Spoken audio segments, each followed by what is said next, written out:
Hey now, welcome back. Welcome back, everybody. Thanks for joining us. Thanks for clicking on the thumbnail. Welcome back to a little show we like to call Roll with the Troll. Roll with the Troll. I am here. I am your host, the Troll. I'm here with the voice of reason. That's me. We're talking about a very serious topic here Very today. serious. Very serious. Don't you love how YouTube channels do that when they Yes. like you'll tune into like some bullshit nostalgia thing and they're like, we have a very serious topic. Today. Is it possible they're going to delay season 7 of you know what I mean? Like it's like it's not that serious, but we are talking about something serious here today. We're talking about the way that Cobra Kai, the whole show could have been very different. Yeah, would have been. Let's rewind to 2017 when the show was first announced and we got a teaser trailer and then a couple of bigger trailers coming up to season 1.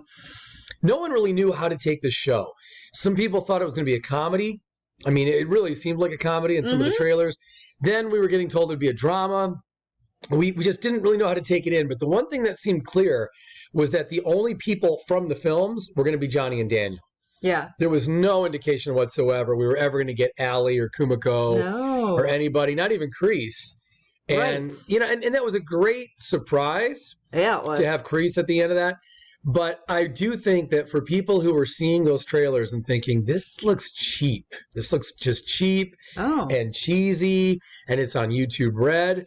If I were the creators, I would have wanted to blow my wad a little bit earlier and kind of let on, hey, you're going to get Kreese at some point. Am I crazy? Because I never thought that it looked cheap or cheesy. You're crazy. Yeah. It was, look, I was excited from day one, but the show always had a real taste of, this looks kind of poorly done. It looks kind of like what Karate Kid 3 suffered from, where it looked...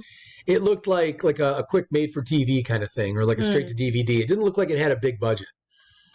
Well, I mean, still, I think that for a small budget, where they started out that first season, I thought that it really had quite a bit more production value than one would have anticipated. But you're talking about once you saw the show, right? Yeah. Yeah, I'm talking about the lead up to it. I'm talking about the little teaser trailers we got, and then the little character analyses, or they'd show a video explaining each character on YouTube Red.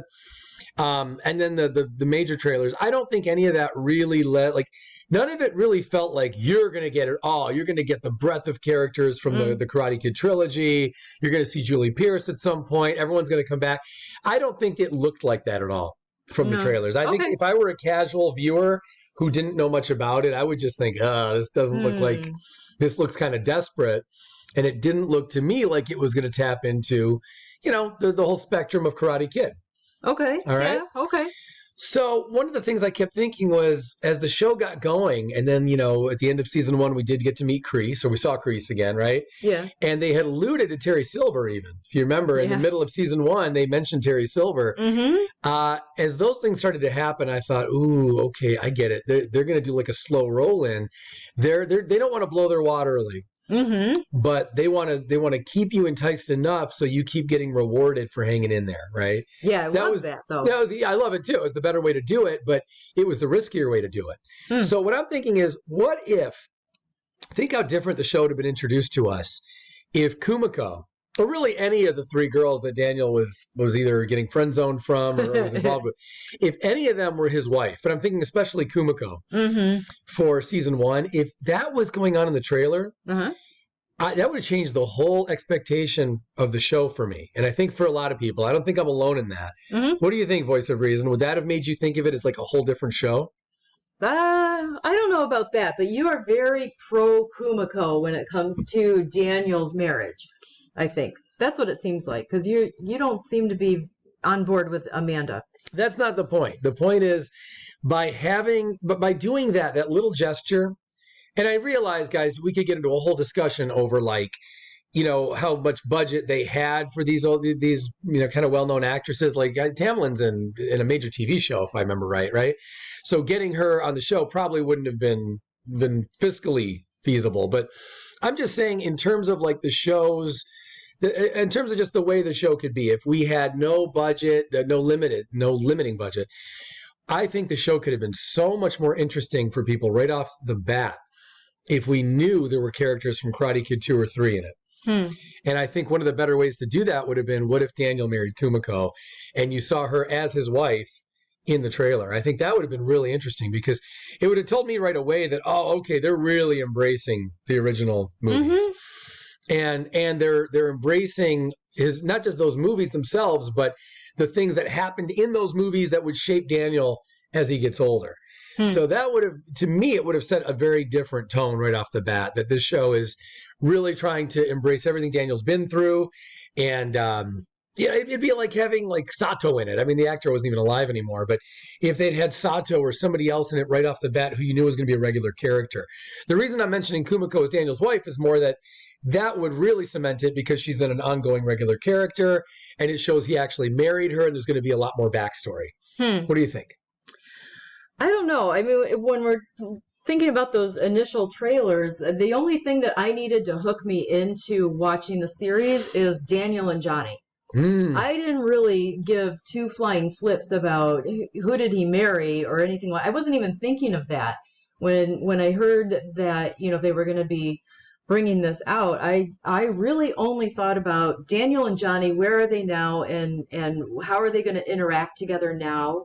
You know, will the rivalry continue, and in what fashion, and things like that. So I don't know that the wife angle was so important to me when I first saw the trailers. Yeah, I bet more people probably feel the way you did. Believe me, I wasn't sitting there going, damn it, I got to see who the wife is. Why is it so? It's just, I didn't want to see a ton of new characters.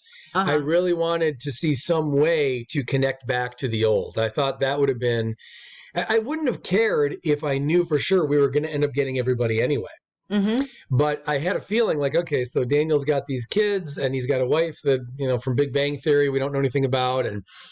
And now there's all these new characters. And I just thought, for all I know, this show is going to be like cameos from Johnny and Daniel. Like really, like maybe they're not that central. Maybe they get a few minutes per episode. And primarily this is all told from the angle of the kids. Yeah. You know, and you just never know with these shows, especially because it was on YouTube Red. And it really did not appear to have much budget to me. Right. And I'm sure that Ralph Macchio is not cheap. No, not at all. And he's very careful about what he gets involved with. He said no to a million of these projects. So, yeah, to me, it seemed like a big win and a big in would have been make Kumiko his wife. And that way you're immediately showing this isn't just about the first film, that it's him and Johnny again, but that you're embracing the other films too.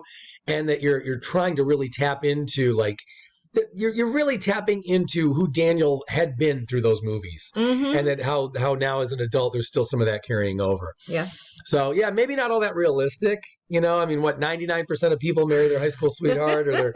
Stop making things up. Stop that. You know, even Daniel's mom, we didn't know was going to be in it from those initial trailers. Right. Yep.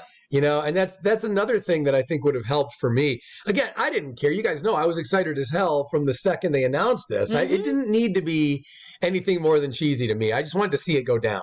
I wanted to have my curiosity stirred, you know? Yeah. But just the thought of knowing that like Daniel's mom would be in it and that we'd use anything like that to connect back to feel like I'm in the universe again. Maybe that's the best way to say it. Okay. I would have really enjoyed that if I could have felt like I was in the universe just from the trailers. Instead, I just thought, all right, they're going to find some weird way to make Daniel and Johnny at odds. But Daniel's a totally different guy than we ever knew. Now he's like a rich guy, a car salesman and shit.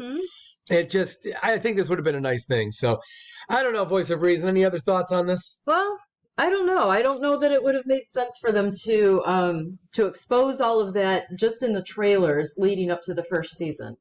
You know, to show that there was going to be any appearance from what is her name who plays the mom? Sorry. Randy Keller. Yeah. You know, and things like that. I don't know that would have even made sense to expose all of that in all of the trailers. I say this, bother watching the show. There's no surprise. Well, but again, this wasn't like on NBC. This was a cheap show on a network nobody knew anything about. YouTube Red didn't even really have much original content at the time. So I think it would have been a good move. They didn't need it. The show's gone on to huge success and it's all worked out. But I think they really gambled big time. I think they were, and you know, I was talking to some people a little while ago and I asked them, are you watching Cobra Kai? And they go, you know, we liked the original movies, but we saw episode 1 of Cobra Kai and just got douche chills and we were out. And I understand. Who would say that? I get it. The first episode's cheesy as hell. Oh, come on. Come on. The first one, really? I love the loved it. show. You know I love the show, but it's so cheese, that first episode. Oh, I know. I loved that first episode. Well, we're going to have to review just that episode at some point. I know we reviewed the first 4 altogether, but we should talk about the first one sometime more in depth, because to me, I love it. You know I love the show, but if I'm honest, that first episode was extremely cheesy.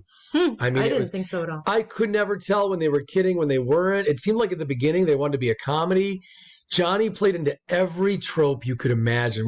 Remember when Johnny turned to Miguel and he goes, "Oh yeah, just so we need another foreigner," or something like that. Yeah. Just come on. Like right off the bat, they wanted to show you that Johnny was the guy who's going to change, but not yet, because he's adolescent still. You know, and they played on every trope. He wakes up and he's got the beer can next to him and he listens to 80s rock. And it just, to me, it was kind of insulting to intelligence in a lot of ways. I loved the show. I loved the season, but it started off really cheesy. And the first episode was probably the worst offender. Second one was still pretty cheesy to me, especially when we see Daniel and we got to know a little bit more about Daniel, and they tried to crowbar in a lot of family jokes with him. But, you know, look, I love it. It got a lot better as the show went on. I thought season 2 crushed season 1 to me. It wasn't even close. Oh, yeah. But again, to come back to the topic, I think they gambled a lot. And I think it would have been a little better business move overall to just let people know, hey, you're not just getting this cheap knockoff where we crowbar in Johnny and Daniel and give them a funny situation. We really are embracing the whole Karate Kid trilogy, if you remember it, or a quadrilogy, I guess, if you want to count that. So anyway, guys, I'm curious to see what you all think. Let us know in the comments. Do you think that they should have done something else, whether it's have Kumiko be Daniel's wife or something else on the show to kind of let people know early on that they were getting into the Karate Kid universe wholly and not just seeing Johnny and Daniel? And by the way, and about Kumiko being his wife, I think the other interesting thing here is that you pull more of Okinawa history into Daniel's current life. Yeah. And I think that's the other thing is, like, you know, we saw it in season 3. Cobra Kai season 3 had so much with her relating back to Mr. Miyagi and talking about Mr. Miyagi and Aunt Kumi, what was her name? Yukie. You know, so I think that if she was a regular part of the show, it could be a lot easier to harken back to all these Okinawan things. Whereas Courtney Henlinger is playing Amanda, doesn't know shit about it. I mean, you'd hardly even think she knows Mr. Miyagi the way she kind of stays out of the conversation with him. So I think this would have been a nicer way to introduce the show. I get that budget-wise and all that wasn't really going to work. And it probably wasn't the story the creators wanted to tell. I wouldn't think so. I don't think so. But I think it would have been a little bit more interesting. And I've always thought it would be better if Daniel was more grounded to Miyagi's lessons and to, like, the fact that he just kind of put karate away over the years felt really weird to me. I get why it makes sense for the story, but to me, I just thought, geez, I don't imagine Daniel being a modern day guy. I imagine him living like Mr. Miyagi did, more reclusive, and probably being married to someone like Kumiko. Oh, really? Yeah. Anyway, we're winding down. Guys, let us know in the comments what you think. I'd love to know your thoughts, your fan fiction, the whole fucking like thing. button. Yeah, if you could support the channel, we appreciate it. We really appreciate all the new subscribers and the old subscribers as well. Yeah, everybody. Everybody. So thanks, guys, for checking this out. We'll see you tomorrow for more Roll with the Troll fun. Yes, thanks so much.